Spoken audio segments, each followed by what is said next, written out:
आप समस्त श्रोतागणों को जय श्री सीताराम, जय बजरंगबली। श्री भगवान गुरुदेव की कृपा से आज मैं आप सभी के समक्ष श्री गरुड़ पुराण का पाठ आरंभ करने जा रहा हूँ।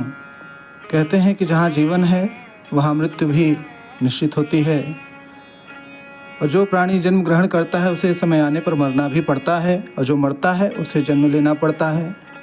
पुनर्जन्म का यह सिद्धांत हमारे सनातन धर्म की अपनी एक विशेषता है। जीवन की परम समाप्ति मृत्यु से होती है, इस ध्रुव सत्य को सभी ने स्वीकार किया है और यह प्रत्यक्ष भी दिखाई पड़ता है। इसलिए काल मृत्यु से आक्रांत मनुष्य की रक्षा करने में औषध, तपश्चर्या, दान और माता पिता एवं बंधु बांधव आदि कोई भी समर्थ नहीं है। अतः भगवान ने हमें नरकों, यम मार्गों तथा यम मार्ग में पड़ने वाली वैतरणी नदी, यम सभा और चित्रगुप्त आदि के भवनों के स्वरूपों का भी परिचय गरुड़ पुराण के माध्यम से दिया है।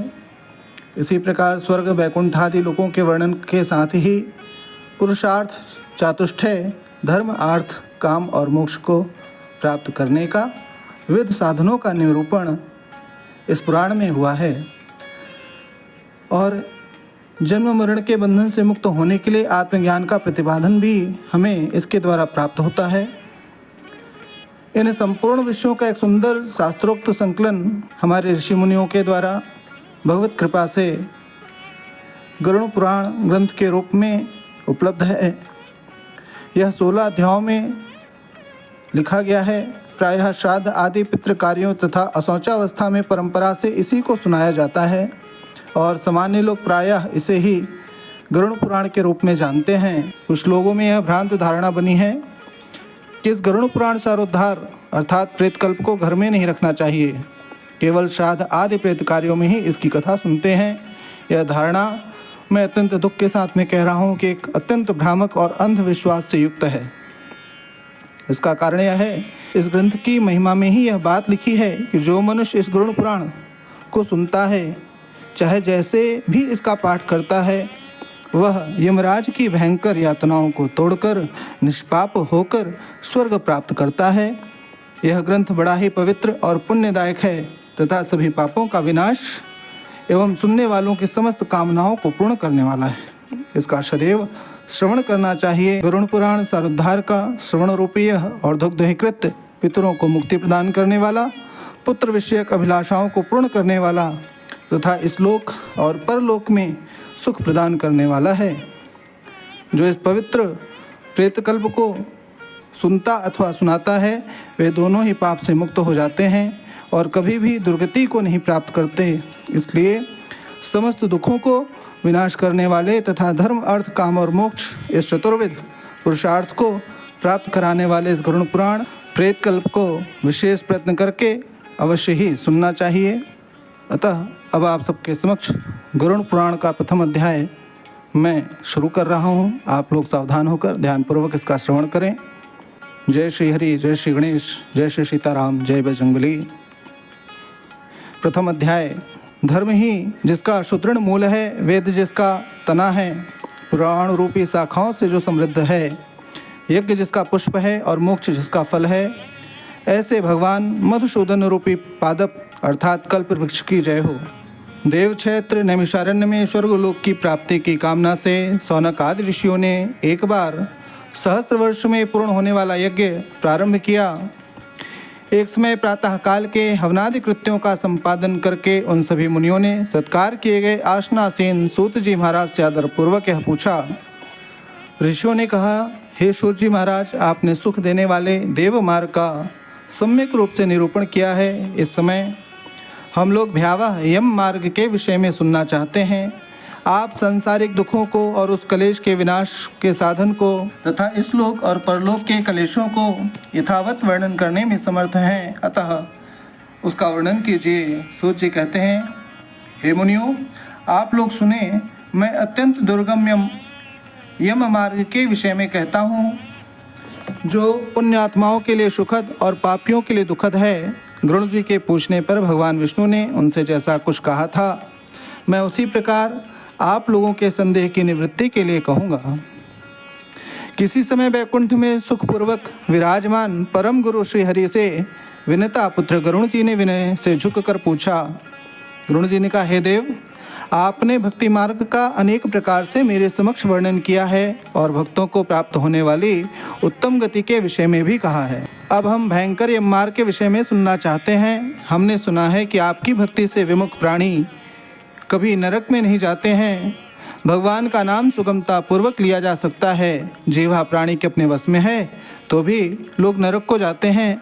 ऐसे अधम मनुष्यों को बार बार धिक्कार है। इसलिए हे भगवान, पापियों को जो गति प्राप्त होती है तथा यम मार्ग में जैसे वे अनेक प्रकार के दुख प्राप्त करते हैं, उससे आप मुझसे कहें, मैं सुनना चाहता हूँ। श्री हरि भगवान कहते हैं कि हे पक्षेंद्र, सुनो, मैं उस यम मार्ग के विषय में कहता हूँ जिस मार्ग से पापी जन नरक की यात्रा करते हैं और जो सुनने वालों के लिए भी अत्यंत भयावह है।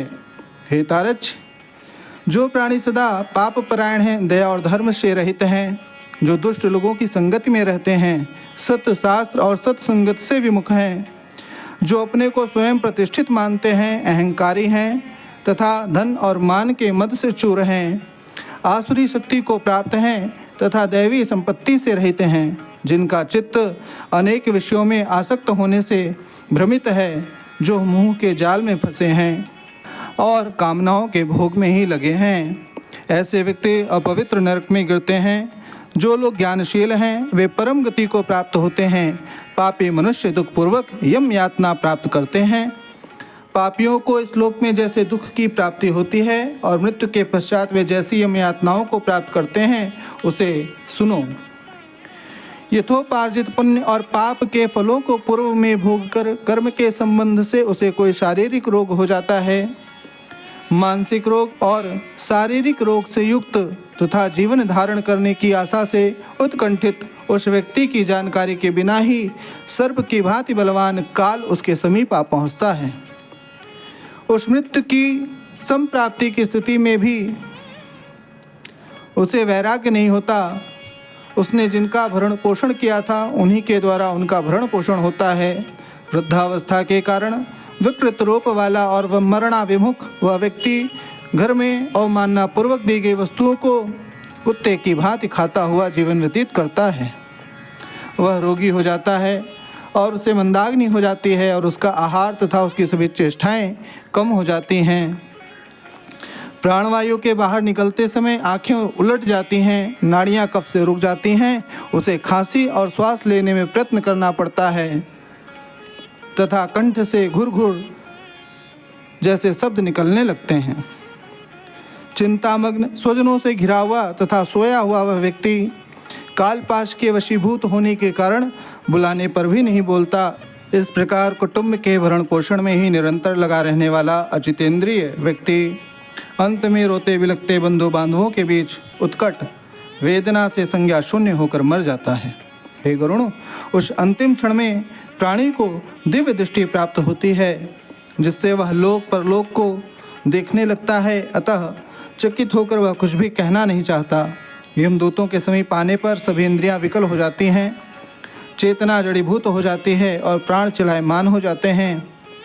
आतुर काल में प्राणवायु के अपने स्थान में चल देने पर एक क्षण भी एक कल्प के समान प्रतीत होता है और 100 भिक्षुओं के समान डंक मारने जैसी पीड़ा होती है।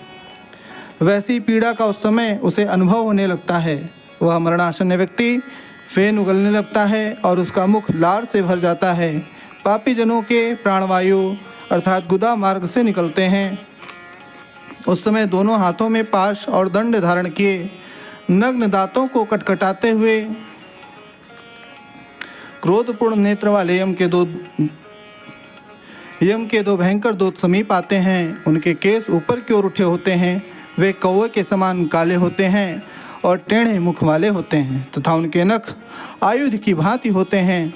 उन्हें देखकर भयभीत हृदय वाला वह मरणासन्न प्राणी मल मूत्र का विसर्जन करने लगता है। अपने 5 भौतिक शरीर से हाय हाय करते हुए निकलता हुआ तथा यमदूतों के द्वारा पकड़ा हुआ वह अंगुष्ठ मात्र प्रमाण का पुरुष अपने घर को देखता हुआ यमदूतों के द्वारा यातना देह से ढक करके गले में बलपूर्वक पासों से बांधकर सुदूर यम मार्ग पर यातना के लिए उसी प्रकार ले जाया जाता है जिस प्रकार राजपुरुष दंडनीय अपराधी को ले जाते हैं।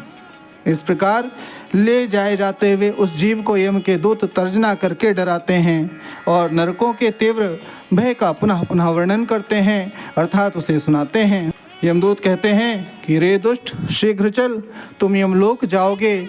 आज तुम्हें हम सब कुंभी, पाक आदि नरकों में शीघ्र ही ले जाएंगे।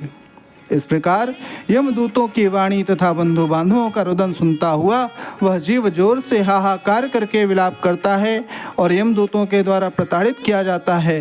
यमदूतों की तर्जनाओं से उसका हृदय विदीर्ण हो जाता है, वह कांपने लगता है। रास्ते में उसे कुत्ते काटते हैं और अपने पापों का स्मरण करता हुआ वह पीड़ित जीव यम मार्ग को चलता है। भूख और प्यास से पीड़ित होकर सूर्य, दावाग्नि एवं वायु के झोंकों से संतृप्त होते हुए और यमदूतों के द्वारा पीठ पर कोड़े से पीटे जाते हुए उस जीव को तपी हुई बालुकाओं से पूर्ण तथा विश्राम रहित और जल रहित मार्ग पर असमर्थ होते हुए भी बड़ी कठिनाई से चलना पड़ता है। थक कर जगह जगह वह गिरता है। मुहूर्त मात्र में यम को नारकीय यातनाओं के भय को देखकर वह व्यक्ति यम की आज्ञा से आकाश मार्ग से यमदूतों के साथ पुनः इस लोक मनुष्य लोक में चला आता है।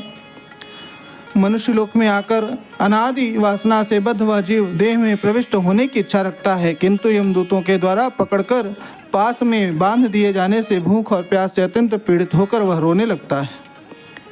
हे तारच, वह पातकी प्राणी पुत्रों से दिए हुए पिंड तथा आतुर काल में दिए हुए दान को प्राप्त करता है तो भी उस नास्तिक को तृप्ति नहीं होती है। पुत्र आदि के द्वारा पापियों के उद्देश्य से किए गए श्राद्ध, दान तथा जलांजलि उनके पास ठहरती नहीं, अतः पिंड दान का भोग करने पर भी वे क्षुधा से व्याकुल होकर यम मार्ग में जाते हैं।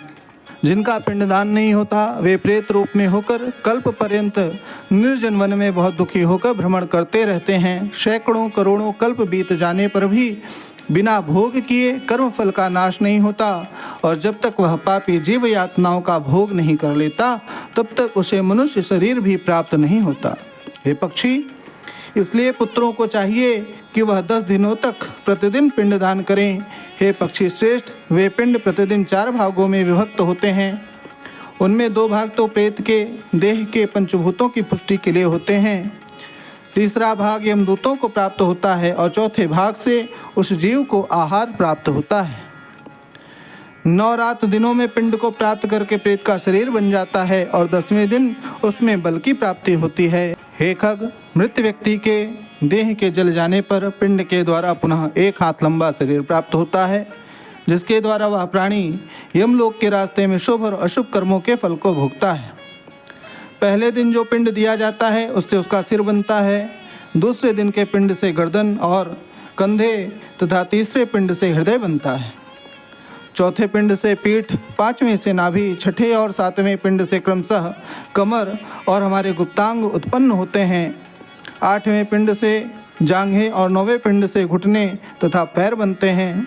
इस प्रकार 9 पिंडों से देह को प्राप्त करके 10वें पिंड से उस प्रेत आत्मा की क्षुधा और तृषा अर्थात भूख और प्यास वे दोनों जागृत होती हैं। इस पिंडज शरीर को प्राप्त करके भूख और प्यास से पीड़ित जीव 11वें तथा 12वें 2 दिन भोजन करता है। 13वें दिन यमदूतों के द्वारा बंदर की तरह बंधा हुआ वह प्राणी अकेला उस यम मार्ग में चल देता है। हे खग, मार्ग में मिलने वाली वह तृणी को छोड़कर यमलोक के मार्ग की दूरी का प्रमाण 86,000 योजन है, अर्थात पृथ्वीलोक से यम मार्ग की जो दूरी है वह 86,000 योजन है। वह प्रेत प्रतिदिन रात दिन में 247 योजन चलता है। मार्ग में आए हुए इन 16 पुरों को पार करके पातकी व्यक्ति धर्मराज के भवन में जाता है। ये 16 पुर इस प्रकार हैं: सौम्यपुर, सौर्यपुर, नगेंद्र भवन, गंधर्वपुर, शैलागम, क्रौंचपुर, क्रूरपुर, विचित्र भवन, बहवापदपुर, दुखदपुर, नानाकृंदपुर, सुतप्त भवन, रौद्रपुर, पयोवर्षणपुर, शीताढ्यपुर तथा बहुभीतिपुर को पार करके इनके आगे यमपुरी में धर्मराज का भवन स्थित है। यमराज के दूतों के पासों से बंधा हुआ पापी जीव रास्ते पर हाहाकार करता रोता हुआ अपने घर को छोड़ करके यमपुरी को जाता है। इस प्रकार गरुड़ पुराण के अंतर्गत सारोद्धार में पापियों के इस लोक तथा परलोक के दुख का निरूपण नामक प्रथम अध्याय पूर्ण हुआ। बोलिए श्री गरुड़ पुराण भगवान की जय।